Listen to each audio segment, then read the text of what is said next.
Darko, 5. 6. Ajde, šta god. Dao sam 5. Broj 5 me podsjeća na izvanrednu utakmicu Zvezda CSKA Sofije u Monte Carlo na turniru, u Mecu. 6-1 smo ih pobedili, ja sam im 5 dao.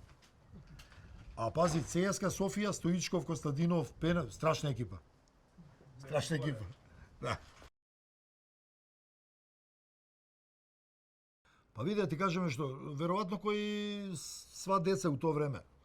Igrali smo stalno fudbal, nije bilo telefona, ono što pričamo stalno. Nije bilo takvih modernih stvari koji danas deca jednostavno žive sa tim. Mi smo bili ceo dan na ulici, igrali sportske igre, igrali sa devojčicama, igrali ne znam, razne igre. Takvo je bilo naše druženje. I od svih tih igara najviše mi se dopadao fudbal. Igrali smo mi klinci u školi, tamo gde sam odrastao u naselje Kiselovoda ovde u Skoplju. Stvarno smo igrali po ceo dan fudbal. I toliko mi se dopadao fudbal da jednostavno nisam gledao sebe u nečem drugom. I od uvek, to pamtim da sam od uvek voleo da dam gol. Znači to mi je bilo, ne znam, neko veliko zadovoljstvo i toga se sjećam još kao klinac. Znači, dam gol i onda se ja radujem, ali baš se radujem kao dete. Kao što se radovao i posle toga sam postao igrač. Tako da, verovatno je to nešto što te vuče. Ne znam, nešto prirodno. Verovatno darba Božija i tako dalje. Znaš, neko je nadaren za nešto drugo pa ga tera da to radi. I onda postane uspešan u tome. Mene jednostavno vuklo da igram fudbal i silom prilika sam, ja svakako da nisam računao da ću postati, ne znam, prvo igrač Vardara, koji mi je bio san malo kasnije kad sam bio klinac, pa da ću onda otići u veliku Zvezdu, pa ću osvojiti sve te velike trofeje i tako dalje i postati poznati u Evropi i u svetu, ali to se samo ostvaruje samim tim što verovatno to radiš, pa jednog dana to zaslužiš i onda ti se sve to dešava dalje. Znači, Vardar je ovde najveći brend i tad bio. I normalno svaka želja klinaca u to vreme nas klinaca je bila da možda neko zaigra u tom Vardaru i tako dalje. Ali, pored Vardara, u naselju tamo uvek je bilo navijanje za neki od klubova velike četvorke pre svega. Ja znam u mom ulazu gde sam živeo u zgradi, bio jedan Bube, zvali su ga Bube, koji je bio strastveno navijač Hajduka, recimo. Bio jedan navijač Dinama, ali bilo je najviše za Partizani i za Zvezde. Bilo je grupa navijača, pored ljubavi prema Vardaru. Ja sam nekako bio, još od tada, uvek, pored Vardara bio je najviše za Zvezdu. A posebno mi je prirasla pri srcu generacija 78, 9, 80, koja je igrala u finalu Kupu UEFA. Verovatno, još veću ljubav su mi oni jednostavno usadili prema Zvezdi. Pričam o toj generaciji, ja sam je znao na pamet, ne znam, Astojanović, Jovanović, Jovin, Miletović, Borovnic ili Jurišić, pa Pižon, Repčić, Savić, Rade Savić, Dule Savić, Milo Savić. Znači, ja sam ih znao na pamet, bukvalno. I ta generacija Zvezde u stvari najviše kriva što sam, pored Vardara, imao i veliku ljubav prema Zvezdi. Jer sam ih stvarno pratio, samim tim što su napravili jedan veliki uspeh u Evropi, igrali u finalu Kupu UEFA. Nažalost, nisu uspeli da pobede, ali ja te utakmice pamtim i dan danas. Ja ih, bukvalno ih znam kao da sam ja igrao tamo. Jer sam ih gledao na televiziji. Pamtio sam ih gledao sam ih kao veliki navijač. I ta generacija je bila najzaslužnija, a pošto sam ja često davao golove kad su igrali fudbal, normalno je da mi je idol bio Dule Savić. I pored Duleta Savića, izuzetno sam volio i cenio Vahida Halilhodžića. Mislim da su u to vreme njih dvojice bili onako najmarkantniji golni igrači u Jugoslaviji i nekako sam njih dvoje, tu dvojicu najviše voleo i cenio.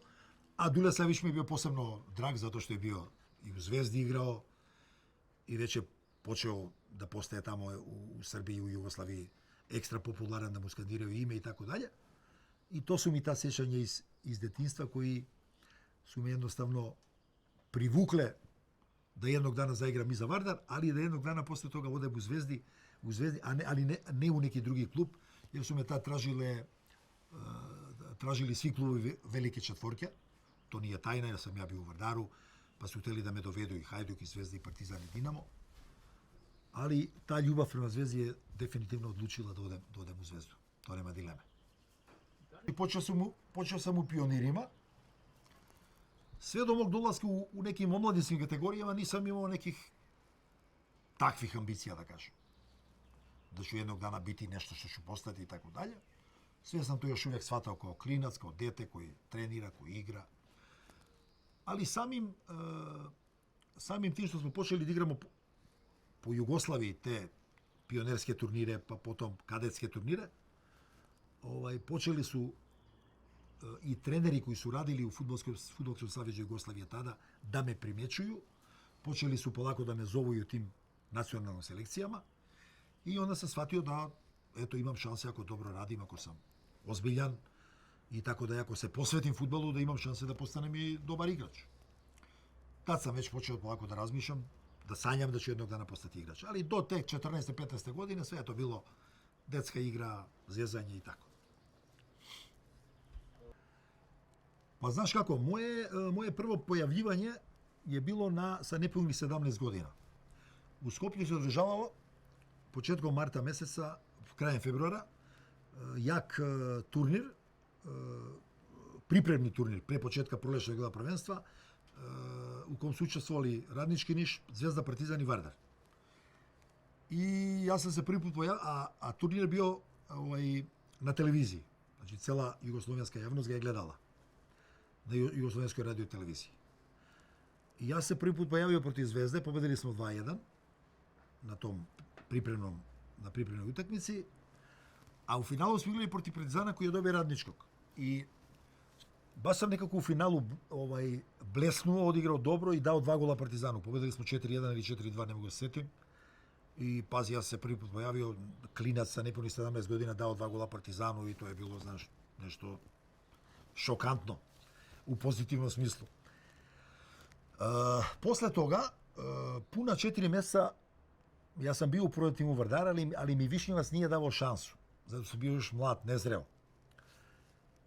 I ja rezerva cijelo vreme, ušao sam 3-4 puta po 1 minut, samo koliko da završi vreme utakmice i tako dalje. Ali ja sam bio strpljiv, radio i predzadnje kolo igramo protiv Željezničara iz Sarajeva. Bilo je puno igrača koji su imali kartone, crveni, žuti i tako dalje, i nije imao ko da igra. I mora je ponovo da mi da šansu Višnjevac. I kaže mi, Mali, kaže, spremi se u subotu, ima da igraš, kaže, pošto mora da igraš. Manevski, koji je bio ta standardni centarfor, nije igrao, imao je kartone i tako da, kaže, spremi se da igraš.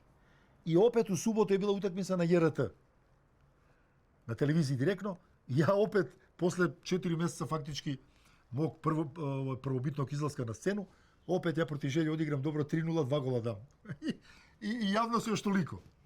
Pa kaže, šta je ovo, dečko je igrao pre 4 meseca 2 gola, sad opet kaže na televiziji 2 gola, kaže, talena 2, tad je već počela javnost da me identifikuje kao talenta i tako dalje.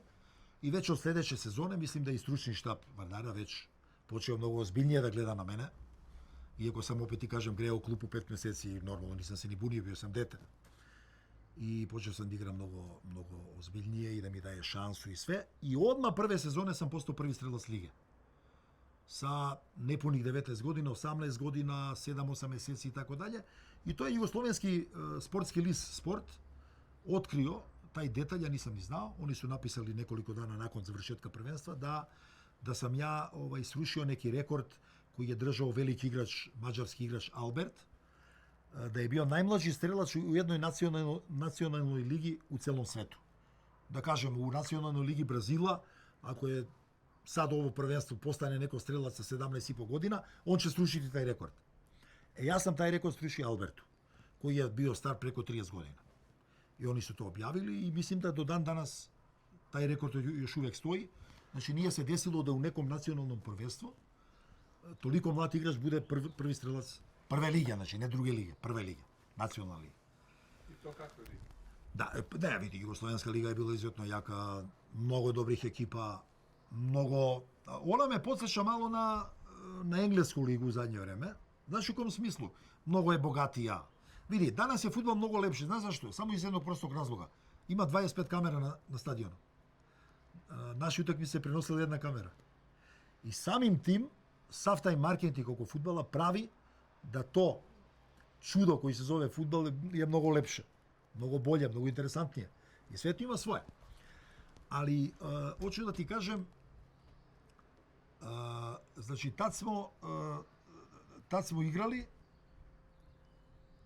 ali je opet bilo interesantno. Englesko prvenstvo sada, zašto je dobro, zašto ga upoređujem s jugoslovenskim? U to vreme, to može statistički da se proveri, prvak Jugoslavije obavezno postane sa 6, 7, 8 poraza u prvenstvu. Znači, nema ono da niko ne može da te pobedi. Znači, samim tim je to pokazatelj da gde god ti ideš da igraš kao prvak države, ideš u Zenici ili ideš u Skoplju ili ideš, teško je da pobediš. Znači, nije labavo, nema tu zajebancije. Isto i u Engleskoj, evo sada. Pazite, ide Arsenal igra protiv nekog Brightona koji ispada iz lige, ne može da ga pobedi.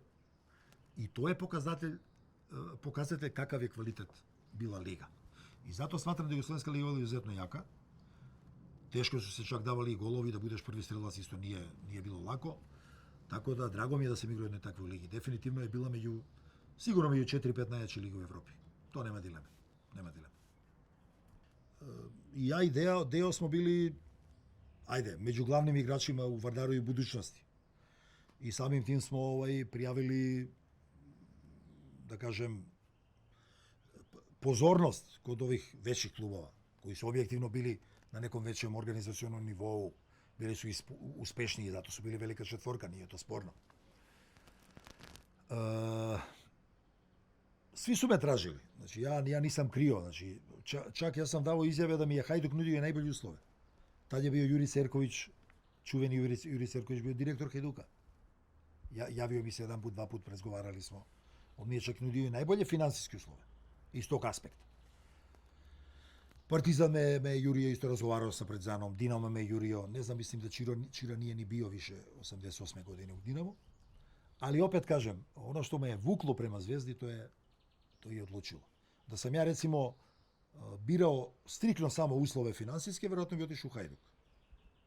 Znaš, da sam samo na to gledao. Kao što sam napravio grešku, recimo, kod Intera. Znaš, dao mi je izvanredne uslove, možda i najbolji odnos na drugih klubova, ali je bilo bolje da odem negde za manje para, ali bi uživao u fudbalu. Tako da, ali to je sve iskustvo, znaš, greši se, prave se greške, ali na sreću ovoga Zvezde nisam napravio grešku. Otišao sam u jedan klub koji je izvanredno organizovan, u ekipu koja je izvanredno izrasla u veliku ekipu, sa dobrim pojedincima, sa dobrim igračima. Ja sam se uklopio u taj sistem. Koristio sam ono što oni imaju i znaju. Oni su koristili to što ja imam i znam. I to kad se uklopi, naša mašina ide dalje, mele. I sve je bilo fenomenalno, stvarno. Znači, dobro smo igrali. Naravno, bilo je momenta i kad se opustimo, kad izgubimo. Ali sve je to normalno, vidi, fudbaleri su ljudi, nisu mašine. Znači, ja evo gledam i sad ovih nekih klubova koji su baš potentni, jaki prema ostalima, ali oni kiksnu nekoliko puta, znači, ne mogu. To je normalno, nema bežanja od toga. Tako da, Zvezda je bila jedan veliki tim. Džaja je jedan put dao izjavu za neku televiziju i prihvatam tu izjavu kao izvanrednu. Ovako je rekao, kaže, ako neko je izgubio raspadom Jugoslavije, to je bio fudbalski klub Crvena Zvezda. I jeste. Izgubili su i finansijski i rezultatski u svakom pogledu. Jer pazi, da je ostala zemlja onakav kako što je bilo, da nije bilo tog prokletog rata, nažalost, od koga su svi izgubili, niko nije ništa dobio, lako je bilo moguće da 80-90% igrača ostanu u Zvezdi. Znate, mi smo, vidi, niko nije išao od nas napolje zbog simpatije prema nekog kluba. Samo smo išli da bi se obezbedili da zaradimo. Naše simpatije su bile unutar Jugoslavije, toliko. Vardar, Zvezda, to je bila ljubav. Ovo ostalo, Inter, Fortuna, Sion ili Milan, to je samo, kako ti kažem, profesionalno odrađivanje. To je velika razlika. Znaš, igraš, ali nemaš te emocije kao što imaš tamo gde ipak igraš i sa ljubavlju. To ima velike razlike. Tako da, u tom pogledu šteta što Zvezda rasturila, jer ako se dobro sećate, ja se dobro sećam pošto sam bio akter toga, mi sljedeće godine, pored svih tih kazni i sankcija i svih gluposti koji su se dešavali, Mi zamalo nismo igrali u finalu ponovo. Znači, malo je malo falilo, bukvalno. Pazite, bez 6 igrača, jer ne možemo, a da ne kažemo realno da je i tekako Stojanović bio značajan, Marović bio značajan, Šabanadžić bio značajan, Binić bio značajan, Prosinečki bio značajan, ne znam još ko je otišao. Znači, aj sad vi, evo sad uzmite Barceloni 6 igrača. Standardnih. Ili Realu, ili kome god hoćete, ili Liverpoolu. Da vidimo kakvi će oni biti. A mi bez tih 6 igrača osvojili smo svetski kup u Tokiju i zamalo smo došli ponovo do finala. To je samo, zašto ovo pričam? To samo pričam da bi javno shvatila koliko je Zvezda bila jaka. Unutar kluba i unutar tima. To je bila strašna jedna, kako da kažem, jedna konekcija između igrača. Znači, nije bilo nikakvih problema. Poštovanje strašno između sobom. Svako što ono odradi, nema veze što Radinović daje jedan gol u godini. Ali mi smo cenili svi Radinovića što se ubacivao 200 puta na utakmici. I mi to poštujemo. I to su igrači osjećali. I zato je bila taj feeling. Jer vidi, koliko god da je ekipa velika, ako nema dobar feeling između njih, ako nema drugarstvo, prijateljstvo, zajednička želja za uspehom, teško može da taj tim funkcionira. Koliko god da ima Zvezda. Koliko god da ima Zvezda. Evo, to se možda dešava, ajde, ne znam sad onako ja nagađam, to se možda dešava u PSG-u sada. Imaju nevjerojatne zvezde. Ali vjerojatno im nešto fali od ovoga što pričam. Jer ako ni vi nemate motivaciju i želju da uspete, pa da stavite ono što su pričali za Iliju, stavi glavu gde neko ne bi nogu stavio. Ne može vi da uspete bez toga. Džabe vam je sve. Imate i Neymara i koga god hoćete, imate i Mesija, džabe. Tako da Zvezda imala taj feeling fenomenalan u ekipi. Jedno strašno poštovanje između igrača. Svako je znao svoje mesto. Niko nije trčao pred onima koji ne treba. I tako dalje. I zato je sve išlo. Zbog toga smatram, isto kao što je Džaje rekao, da je Zvezda izgubila mnogo. Jer da je se Zvezda zadržala na okupu, ja sam ubeđen da bi mi u sljedećih, ne znam, 93. 4. 5. 100% osvojili još jedan trofej. Ajde, ne 100%, ali bi bar došli u finalu. Mene je zvao Džaja. Znači, konkretno me je Džaja zvao, rekao mi je, vidi, ja sam trebao da odem u Zvezdu još 84. godine. Znači, još tada smo pričali sa Zvezdom. I ono što sam malo prepričao, nekad pogrešiš, odeš ranije, nekad kasnije. Znači, napravio sam odličan tajming što sam ostao u Vardaru. Zašto? Za mladog igrača je jako bitno da igra. Ja sam u Vardaru odigrao 200 utakmica. Samim tim sam postao bolji igrač. I ja sam otišao u Zvezdi kao bolji igrač. Jer sam otišao kao mlad igrač u Zvezdi sa 18,5 godina. Znaš kako je, stari uvek imaju malo prednosti. Možda stagniraš, ne. Sve je to opasnost za mladog igrača. Ima tu par igrača koji su sad otišli iz jugoslovenskih klubova po inostranstvu pa ne igraju. I samo stagniraju. I to nije dobro za njih. Tako da 84. godine ja sam već bio razgovarao sa Džajom. On je hteo da me dovede stvarno. Ali sam odlučio, pošto sam bio mlad, da ostanem u Vardaru, nisam pogrešio. I znalo se da ću već sljedeći ciklus 88. godine, kad mi završi profesionalni ugovor, da Zvezda biti u pole position za moj dolazak. I na kraju tako ispalo. Što se tiče ono što je Deo pričao, pa jeste, Partizan imao uticaj u Jugoslovenskoj narodnoj armiji. Znamo svi da je bio klub armije. I okej. Nije to da mi smeta ili tako dalje, ali iskoristili su svoj uticaj. Dali su nam odmah te pokane za odlazak u JNA. Morali smo odmah se javimo u junu mesecu. Verovatno su napravili to i zbog toga da našteti i Zvezdi i nama. Jer pazi, sve je to rizik. Godinu dana netreniranja i neigranja nije to baš malo za profesionalnog igrača. To je jako ozbiljno. Poslije ću vam reći jedan interesantan moment. I vjerojatno su to napravili da bi nam, ovi će ići godinu dana, pa dok uđu u formu proći 2 godine. Vjerojatno su na to računali, ali srećom, brzo smo se ja i Deja oporavili, brzo smo ušli u ritam. Već sljedeće pripreme kad smo bili sa Školarcem, ne znam da smo bili, odradili smo ih odlično, tako da smo stvarno brzo ušli u formu. Jako brzo za igrača koji se vraća iz služenja vojnog roka. Šta sam htio da objasnim? Idem ja u Inter i do mene se slači u slačionici Igor Šalimov, koji je Rusin. I pričali smo malo o ovome i on me sluša kako mu ja kažem da sam ja bio godinu dana u vojsci. I u Slovenskoj narodnoj armiji. I on me gleda, pazi, iz Rusije. On mi kaže, šta kaže, vi idete u vojsku? Ja mu kažem, čekaj, kaže, u Rusiji idete po 3-4 godine.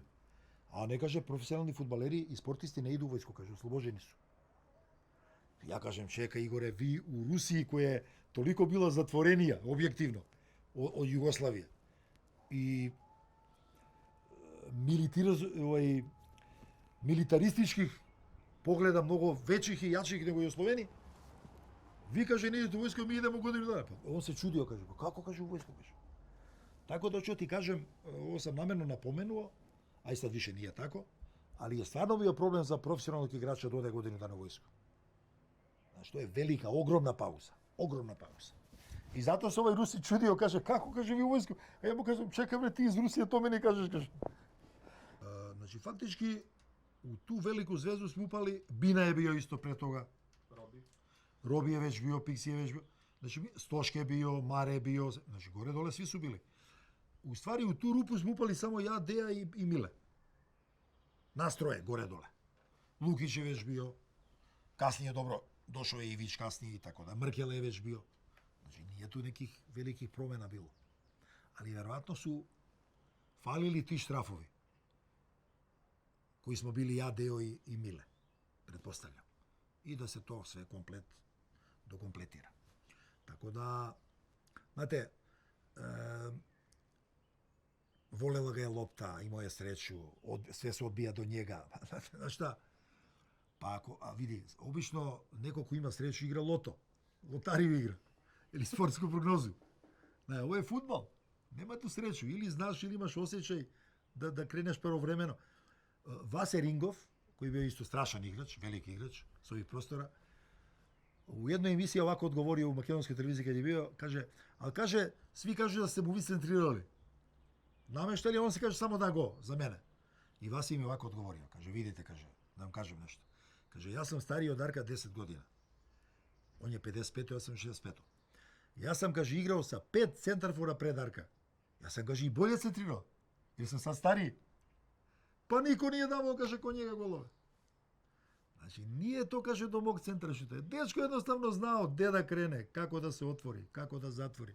Zato kažem, ono malo pre kad sam pričao, svako je radio ono što najbolje zna. Ja sam koristio njihovo znanje i ono što imaju lepotu njihovu, oni su koristili moje znanje. To je to, nema filozofije. Preokret za veliku zvezdu. To je preokret bio za veliku zvezdu i veliko trežnjenje. Nisam bio u Kelnu, moram da kažem, žao mi je. Imao sam 2 kartona, žuta. I žao mi je što nisam igrao, moguće da bi doprineo da dam gol i tim golom bi vjerojatno i otišli dalje. Imali smo nekoliko dobrih prilika, znam, Robi, Luka i tako da je, sećam se kao sada. Jako smo dobro igrali. Pazi, Keln je bio šampionski tim u Nemačkoj, sa Hesslerom, sa izvanrednim timom, ne znam da li je Lidbarski možda bio. Ne me setim sada, možda je malo stariji, nije bitno. I dobijemo ih ovde 2-0, ti nemačku ekipu dobijaš 2-0. Evo, sinoć sam gledao Chelsea Eintracht Frankfurt. Eintracht Frankfurt koji se u Nemačkoj vodi kao 4. 5. tim, Chelsea ne može da ga dobije. Znači, Nemce je uvek teško dobiti. To je neka tradicija fudbalska, ne znam, teško ih je dobiti. Tako da šteta, tamo smo bez veze izgubili malo, možda opuštanje, malo, verovatno ima nekih drugih negativnih okolnosti koji su se dešavali oko tima, ali sve u meni je jako žao jer mislim da bi taj tim dogurao isto daleko u kupu UEFA. Mislim da bi daleko dogurali, sigurno. Ali eto, desio se da je poraz i to je bilo neki šamar da se otreznimo, da vidimo da ipak treba da se pruža mnogo više, da se igra mnogo bolje, ozbiljnije i tako dalje. I mislim da je to bio neki preokret za ove dalje uspehe u Evropi. Pošto smo bili jugoslovenski vaspitavani, niko nije gledao ko je odakle ili kako se zove. Nama je bitno bilo da li si ti dobar čovjek i igrač i to je bilo bitno. Ti možeš da budeš iz Sežane, možeš da budeš, šta ima to veze? Ili iz Dževđelije. Znači to niko nije gledao apsolutno. Tako da, ono što sam malo pregovorio, znači, bilo je iz svih kraja Jugoslavije i stvarno smo se svi slagali fenomenalno. Vidi, ne mogu sad svih 20 igrača se druže odjednom.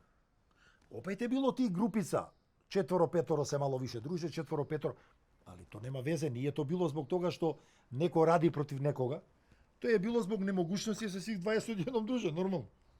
Ali ono kad smo zajedno, bili smo zajedno, to se osjećalo. Tako da, to je jako bitan moment u uspesima ekipe. Jako bitan moment. Neki raspad, neću još da kažem raspad, ali krenule su te loše stvari koje se počele se dešavaju u zemlji. E sad, nama sportistima nije to bilo svejedno, normalno. Jer svi smo mi hteli da jednostavno zemlja ostane kako što je bila. Ali ne možemo mi to da promenimo. Ali bez razlike na sve to, u našim redovima nije bilo poremećaja zbog toga, iz te gledne tačke. Znači, nije se to osjećalo, drugarstvo je bilo isto, feeling je bio isti. Opet kažem, dešavalo se da ponekad popričamo, zašto ovo, što mora ovo da bude i tako dalje, ali kao što sam rekao, nismo mi bili ti koji su rešavali o tim stvarima. Da su se sportisti pitali, a i veliki deo naroda u bivšoj Jugi, ja verujem da niko ne bi hteo da se desi ono što se dešavalo. Ali to je to što da se radi. Prvo moram da kažem jednu stvar, da je tih 3 godina u Jugoslaviji Miljanić doneo jedan zakon u prvenstvu, što je lično za mene prihvatljiv i dobar, zbog kalkulacije nerešenih utakmica, ti uzmi bot, ja ću da uzmem bot i tako dalje, onda bi to eliminisao, on je napravio da i kad se završi nerešeno mora da bude pobednik na penale. I u prvenstvu Jugoslavije. I verujem mi da je to bilo jako interesantno, jer su navijači kad je nerešeno ostajali do kraja, da vide ko će pobediti na penale. Znači to je imalo jednog drugog efekta pozitivnog.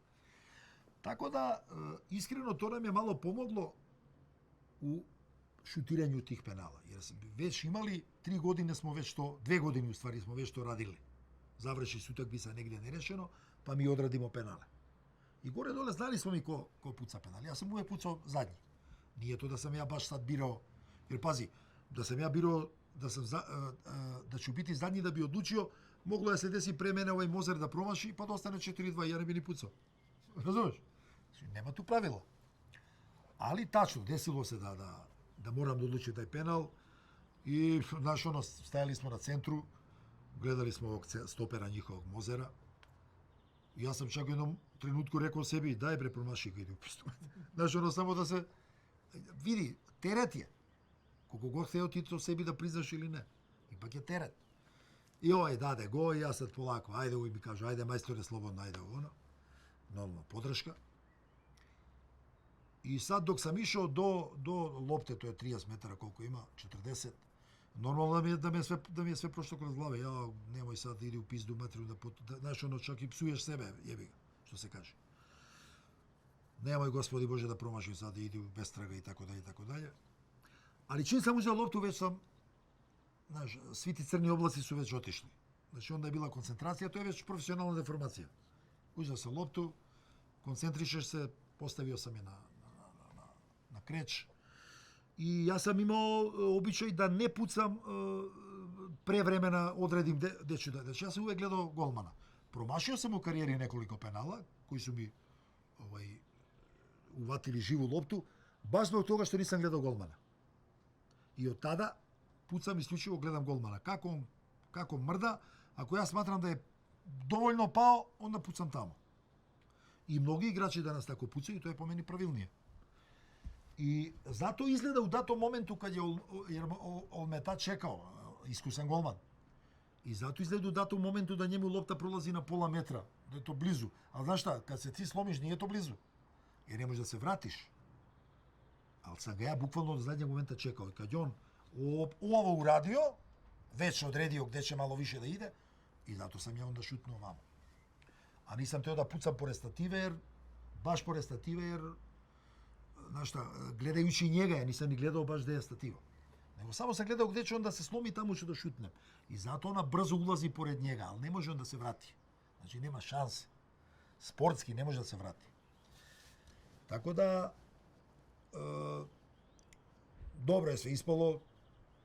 Dika mi je bio tu prvi, posle je počelo slavlje i što kaže Deo, verovatno nismo ni u tom datom trenutku bili svesni šta se sve uradilo, jer ekipa, posebno iz istočne Evrope, sa svim tim problemima koje istočne evropske ekipe imaju u organizacionom smislu, u finansijskom smislu, osvojiti trofej, to je veliki uspeh, veliki uspeh. Nisam imao u privatnom životu baš neku takvu dramatičnu situaciju da bi imao takav pritisak. Baš u tom momentu treba nešto da se desi. Ne znam, ja bar nisam imao do sada. Imali smo pritiske u toku života, ali u prirodni život, ali to je bilo onako nešto normalnije, ništa. Ovo je ipak veliki pritisak, pazi, čekate nekoliko miliona navijača, gledate ceo svet, ne znam, odlučuješ o velikoj tituli koja ostaje uvek zapisana negde u istoriji, znači, to su drugi vidovi drugi pritisci. Vidi, Dika je bio zveredan golman. Ja sam čak davao rani izjave da je bio i zapostavljen malo i što tiče reprezentacije. Ja smatram u datom trenutku da je Dika bio u boljoj formi od Ivkovića i od nekih drugih golmana koji su bili forsirani u reprezentaciji. Ali reprezentacija, to je već drugo pitanje. Ali Dika je bio po meni odličan golman. Iskusan, stabilan, odličan golman, nema dileme.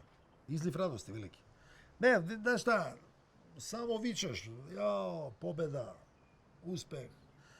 Prvo što ti pada na pamet, ideš kod navijača, znaš, da podeliš radost, jer i oni to zaslužuju, pazi, ipak su putovali, toliko godina čekali, raduju se, znaš, to je zajednička radost.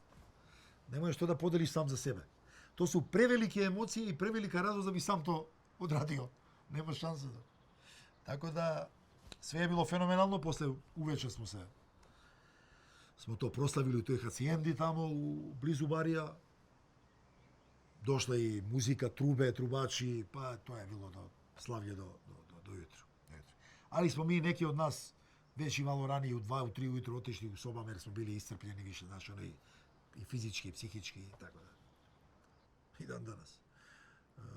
Ima puno njih koji, posebno srednje i starije generacije, ovi mlađi više što gledaju ovo YouTube i to, znaš, klipove, ali puno njih, apsolutno, zahvaljuju se, ima vatrenih navijača. Ima dosta iz Srbije, Crne Gore, Slovenije. Sad je baš bio jedan doktor, pošto ja imam moj kum je neurohirurg i imam isto jednog dobrog prijatelja od ranije koji je radio ovde na kardiologiji i sad su mu došli iz Beograda i iz Slovenije dva stručnjaka koji prave operaciju srca i tako dalje. Taj Slovenac mi iznenadio, živi u Ljubljani, znači koliko zna fudbal i navija za Zvezdu, pazi. Oduševljen, hteo da sednemo da pijemo kafu, pa je zamolio ovog mog prijatelja, aj molim te, vodi nas kod Arka. I bio je baš ovaj Beograđanin, mislim da mi je ostavio karticu, sedeli smo malo onako časkali, ali me baš Slovenac iznenadio koliko je pratio fudbal u to vreme. Tako da ima raznih ljudi i to je, kako ti kažem, deo mene, ja sam jako strpljiv, imam razumevanja. Jedino ako nešto stvarno imam posao da negdje treba da odjurim, u principu sam jako strpljiv što tiče toga i vjerojatno me zato i veliki deo ljudi koji me i ne znaju, oni se čak iznenade, ali me zbog toga i gotive, jer okej sam prema svima. Čak dođe i neki partizanovac prođe i ima jedna interesantna fora koju im ja pravim. Slika se prvo sa mnom, znaš, i ovako okrene se prema meni i kaže mi, kaže, majstore, super si sve, kaže, ali ja sam partizanovac, znaš. A ja mu odmah odgovorim, pa dobro, rekao, nemoj se sekiraš, svako može da pogreši. I to izgleda ovako jako simpatično sa strane i samim tim koji mu to kažem izgleda mu onako simpatično, smiješno i to prihvati sa zadovoljstvom.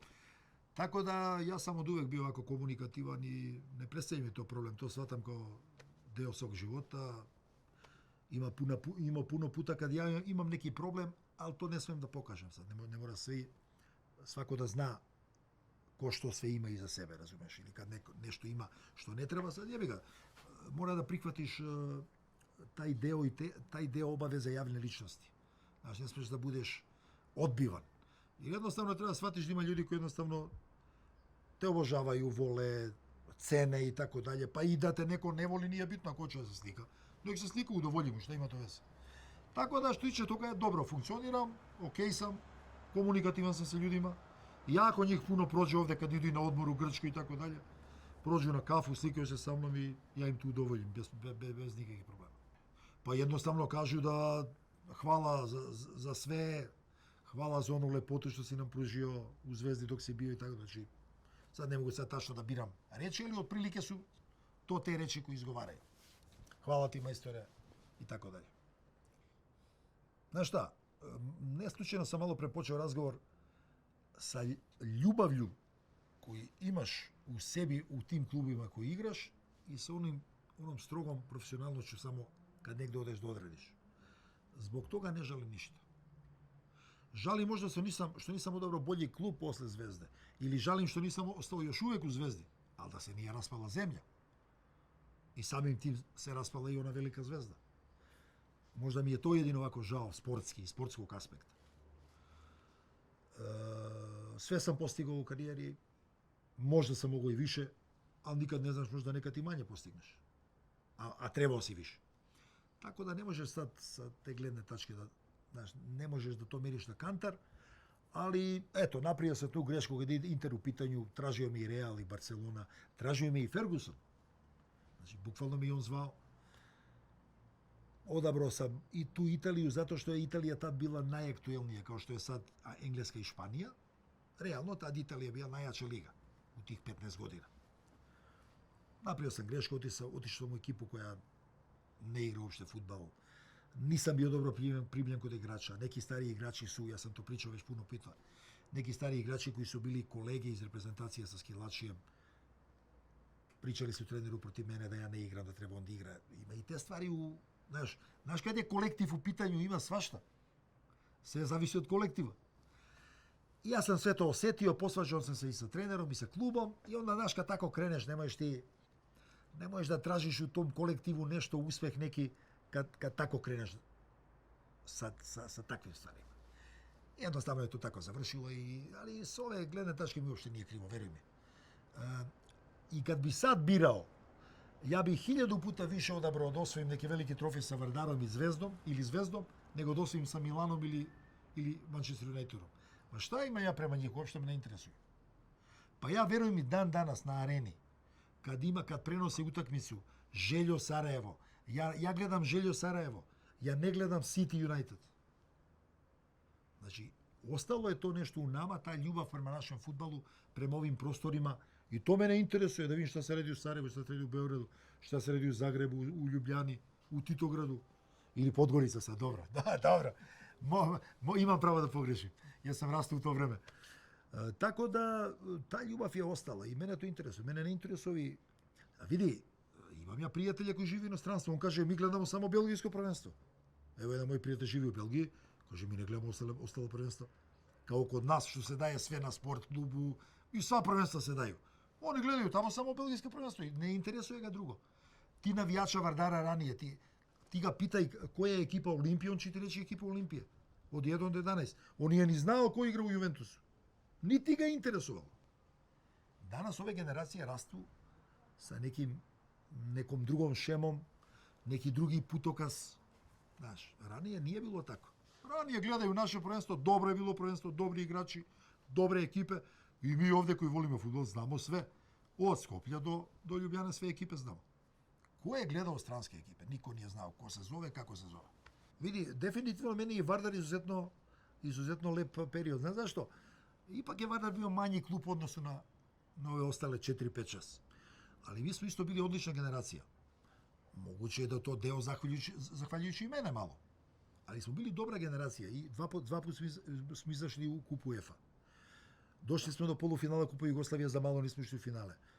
Osvojili smo jednom prvenstvo Jugoslavije s onim Šajberovim -6 bodova. Ali pazi, to je bilo -6 bodova, nije bilo -20. Šta je 6 bodova ako ti imaš dobar tim pa da te neko stigne? Znači, Vardar je te godine odigrao odlično i po tabeli Fudbalskog saveza, koja je priznata u UEFA, znači ta tabela je priznata u sedištu UEFA i dan danas Vardar stoji tamo kao prvak te godine. Jer ne može, posle je neki upravni sud grada Beograda odlučivao da te titule treba da se vrate Partizanu, pa to je nonsens. I dan danas UEFA prihvata isključivo izveštaje Fudbalskog saveza.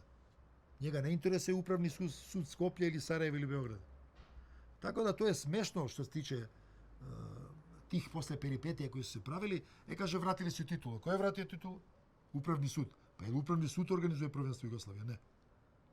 Razumeš u kom smislu? Tako da, ovo ti pričam iz prostog razloga da sam ipak imao 5-6 godina u Vardaru izvanrednih, onako, na nivou kluba i generacije je prestigla klub, odnosno organizacioni deo kluba je prestigla. Imali smo publiku, imali smo dobrih utakmica, pobjeda. Tako da sam otišao iz jednog lepog u još lepše, koje se zvalo Crvena zvezda. I tamo sam se samo nadgradio, postigao te maksimalno te uspehe i ja sam prezadovoljan karijerom, nema šta da niti žalim, niti... Ovo napolje, ono što ti pričam, samo sam otišao da zaradim, odradim i to sam uspeo. Nisam napravio dobru karijeru kao što treba napolju, u redu. Uopšte mi nije ni briga na kraju kraja. Apsolutno, nemam za čim da žalim, znači opet kažem, imao sam lepu karijeru, počeo sam jako mlad, imao sam 10 godina do mog odlaska u inostranstvo. Izvanrednu karijeru, lep život. Evo sad mi život ulepšavaju supruga i čerke, tako da, znaš ono, našao sam sebe, vidi, vratio sam se da živim, recimo meni je dobar prijatelj Nikola Berti, bivši reprezentativac Italije, dobri smo prijatelji, i on iz Milana kaže, pa šta kaže, vraćaš se da živiš u Skoplju, kaže, što ostani ovde? Ja kažem, Nikola, vi ne znate živjeti, rekao. Ti kaže, na Balkan se, ja mu kažem, na Balkan se živi najlepše. Samo da imaš pare, miran život, normalan život, uživaš. Kako, kaže, pa rekao, dođi da vidiš, mjesec dana vidiš i sam rekao. Tako da ne mogu da shvati, oni, pa da se vraćaš, oni misle da mi živimo u džungli negdje. Ovo pričam iz prostog razloga što sam ja mogao da budem i u Beogradu, da živim. Znaš, ipak sam ovdje rođen, ovdje mi je, kako da ti kažem, koreni, prijatelji. Ja se čujem non stop sa prijateljima. I uvek se rado čujem. Više se čujemo nego što se gledamo, ali dobro, svako krene svojim putem. Sve je to normalno. Tako da ne znam, mi smo ipak Balkanci, što tiče toga, posebna sorta, svi volimo da se vratimo nazad. Vidi, ja shvatam ove ljude koji se odseljuju. Oni se iseljavaju iz prostog razloga što jure bolji život, bolji uslovi i tako dalje. Da oni imaju sve ovdje dobru platu, da niko ne bi otišao odavde. Niko ne bi otišao, ja sam u to ubeđen. Ali to je to. Da fudbal ima kvalitativno jedan pad. Finansijski ne, kvantitativno ne, ali kvalitativno ima veliki pad. Zašto? Ranije je bilo puno ekipa koja je imala po jednog, dva izvanrednih igrača. Sad je recimo sve manje. Sad je sve skoncentrisano u 4-5-6 klubova. Oni imaju najviše para, kupe sve igrače i ostale košiša. Ranije recimo ideš ti, ne znam, ideš u Dinamo Kijev, pa te ona ekipa Blohina rasturi, ne znaš odakle da izađeš. Ili ideš u Dinamo Tbilisi, 70-ih, 80-ih godina, pa svako primi po 3 komada od Šengelije i kompaniju. To više nema u istočnom fudbalu. Ranije kogod je Jugoslaviji igra. Pazi, ranije dođe Real Madrid u Rijeci i primi 3 komada u kupu UEFA. Pa na kraju ih izvade 3-1 iz penala, pa ih vamo na silu. To je već druga politika koja je imala UEFA prema zapadnoevropskim klubovima. Zato i nije slučajno da samo 2 ekipe iz istočne Evrope da su osvojile kup šampiona. Sve je ostalo iz zapadne Evrope. Jer su ih uvek forsirale na neki način. Pa evo, setite se finala Zvezda Borusije u Mönchengladbachu, ili ne znam gde se igralo. Setite se penala koji dosudio italijanski sudac Simonsen, koji je bio penal nad njim. To i u snu ne možeš da sviraš. Tako da u tom pogledu su istočne evropske ekipe od uvek bile oštećene, plus ovo finansijski, normalno igrači nisu imali su lep život, živjeli su lepo u sistemu u kojem smo živjeli, socijalističkom sistemu, ali nije moglo ni da se uporedi sa primanjima koji su imali zapadnoevropski igrači. I druga stvar koja je bila jako dobra za ceo fudbal u Evropi, ne samo u istočnoj Evropi, je zabrana odlaska igrača do 28 godina. To je za mene jedna od najboljih stvari koje su postojale u istočnoj Evropi. Zašto? Ti tih 7-8 godina svojih najboljih fudbalskih godina igraš u svoju zemlju. Pa ne može liga da bude loša.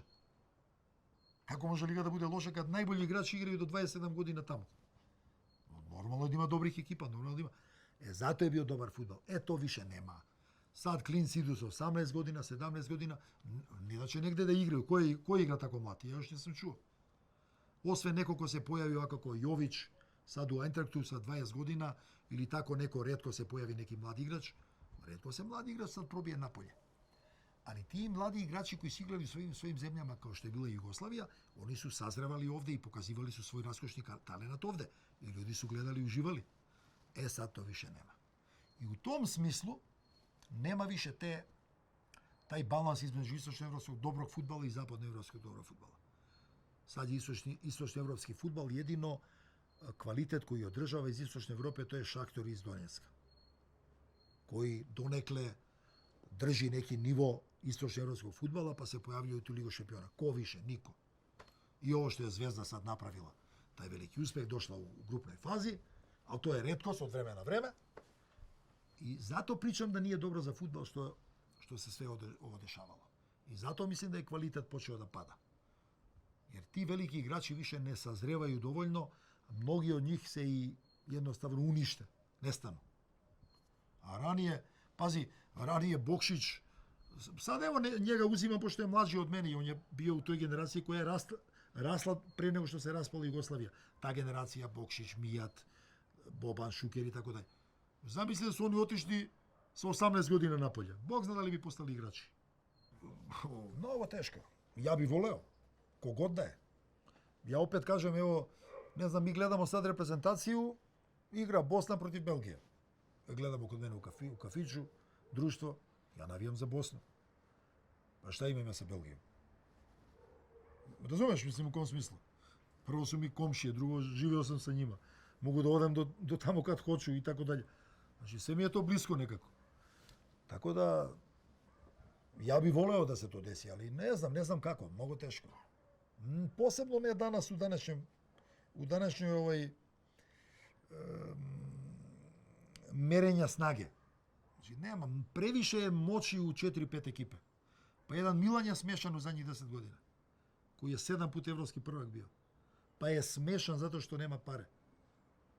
Ne može da se opasulji u svom prvenstvu tamo. Koja je posebna priča, to je italijansko prvenstvo, to je neverovatno koliko je palo isto. 10 godina unazad, to je katastrofa. Znaš, ne može kad je jedna ekipa 8 puta prvak za redom, onda nešto nije u redu sa prvenstvom. Nije da je ta ekipa toliko dobra. Ona jeste dobra. Ali kako može neko 8 puta da je prvak za redom? To je nemoguće. Znači, nešto nije kao što treba. Tako da, fudbal je puno pao. Holandsko prvenstvo je palo. Belgijsko prvenstvo je palo. Pazi, ranije Anderlecht bio izuzetno jak. Briž isto. U evropskom smislu sad pričam. Znači, mnoge lige su izgubile na kvalitet. Definitivno. I to se osjeća u celokupnom evropskom fudbalu. Onaj ko dobro razume, to može da vidi. Definitivno. Računajući rađanje i Nadice i Marije, dvoje čerke koje imam sa Majom, svakako da mi je to najlepši dan u životu, nema dileme. Znači, ja ih bukvalno stavljam na istom ravništu. Ovo ti je neki familijaran uspeh, neko zadovoljstvo, a ovo ti je sportski uspeh i zadovoljstvo. Tako da, isto je ravnište. Nema razlike.